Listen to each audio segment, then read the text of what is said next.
OK. Allô? Salut. Ça va? Bon, parce que ça commence à tourner, fait que bon, on va commencer. Attention, donc si on peut réduire... si on peut réduire... Toi, t'as commencé par quoi? C'était quoi ta priorité pour commencer? Ben, j'ai été élevée d'une certaine manière, fait que c'est pas nécessairement moi qui ai commencé par ça, mais euh, déjà, on a toujours apporté nos sacs à l'épicerie. C'est la base, c'est comme la moindre des choses d'apporter son sac à l'épicerie. Après, mettons, apporter des petits sacs, comme des petits sacs en plastique pour acheter, mettons, pour mettre les pommes, des choses comme ça. Au lieu de prendre ceux qui Ouais. donnent, là, qui Parce se que- réussissent pas à moitié, là, Ouais. sont tellement minces que C'est ça. tu peux rien faire avec. Là. Donc on peut apporter, ça peut être un sac en tissu même. Donc on fait ça. Après, on a commencé à acheter tout en vrac graduellement. Les légumineuses, surtout les choses sèches. Les légumineuses, les noix, c'est vraiment facile de les trouver en vrac. Euh, donc c'est surtout par ça qu'on a commencé pour les aliments. Puis je pense que c'est bien que ça se fasse aussi petit à petit parce que c'est vraiment moins épeurant que si on dit à quelqu'un tout de suite, OK, zéro déchet, tu sais. Je pense qu'il y a beaucoup de choses qu'on peut acheter en vrac sans nécessairement faire notre épicerie au complet.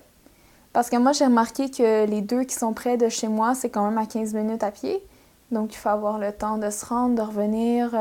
Et en plus, c'est pas une épicerie complète. Les seules choses que j'ai vues qui n'étaient pas genre des graines ou des pâtes ou des fruits séchés, des noix, etc., c'était que du lait et de la crème qu'on pouvait prendre en pot.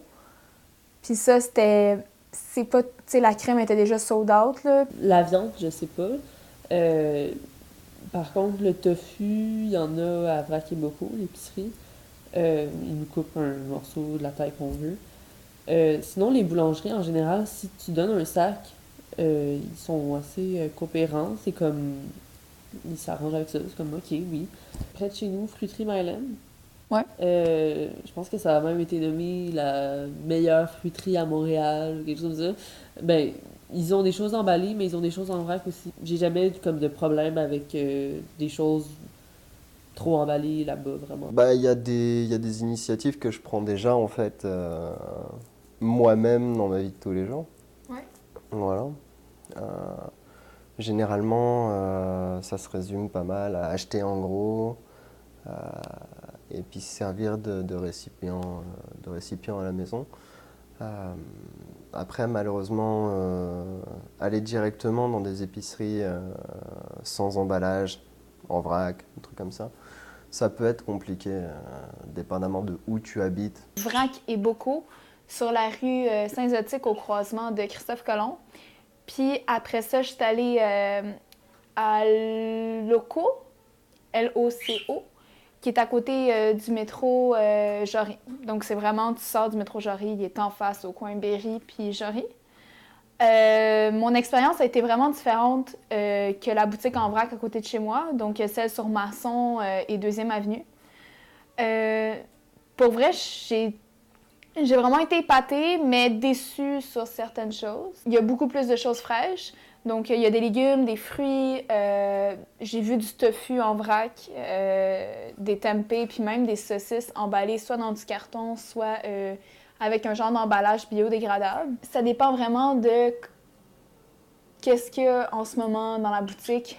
J'ai remarqué, puis j'ai parlé avec une fille là-bas, puis elle m'a dit que ça dépend vraiment. À chaque semaine, ils ont du stock différent.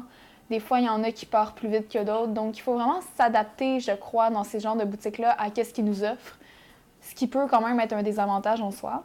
Moi, je pense qu'avec l'expérience que j'ai eue en visitant ces boutiques-là, mais aussi en achetant, j'ai pas fait des épiceries complètes. Fait que j'ai aucune idée si mes épiceries coûteraient plus cher. J'imagine que oui, un peu, parce que souvent, comme j'ai dit un peu plus tôt, c'est biologique pour la plupart du temps.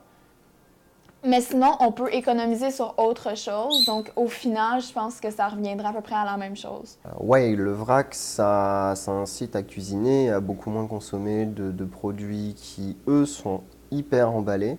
Tout ce qui est produit transformé est hyper emballé, là. T'as emballage sous vide, plus carton, plus plastique, plus je sais pas quoi, là. Et puis c'est vraiment les affaires les plus chères dans les épiceries de toute façon. Et puis même au-delà de ça, c'est les affaires les moins saines de manière générale pour la santé. Moi, j'aime la cuisine déjà, fait que j'étais déjà portée à faire mon propre végé pâté, mettons, ou à faire des biscuits, ou faire mes lunchs, des choses comme ça. Euh, J'aime ça. Je trouve que c'est un bonus.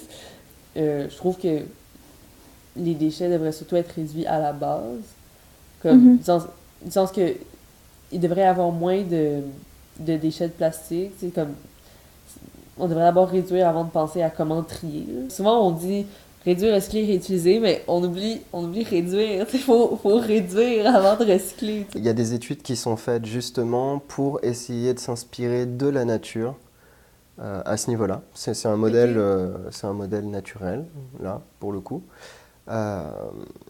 qui fonctionne en circuit fermé. C'est-à-dire que On réussit à faire quelque chose avec les déchets. le mot déchet n'a plus lieu d'être en fait. Il n'y a plus de déchets parce que tout produit de quelque chose en fait trouve une utilité pour quelqu'un ou quelque chose. Voilà. C'est ce qu'on appelle un circuit fermé. En gros, boucler la boucle. C'est ce qu'on appelle un circuit fermé, ouais, alors ça. que notre modèle actuel est en ligne continue. À mon sens, même si les gens doivent faire des efforts pour changer leur mode de vie, leur mode de consommation, c'est surtout au niveau sociétal, au niveau des hautes sphères de pouvoir, en fait, que des décisions doivent être prises, des changements radicaux doivent être pris.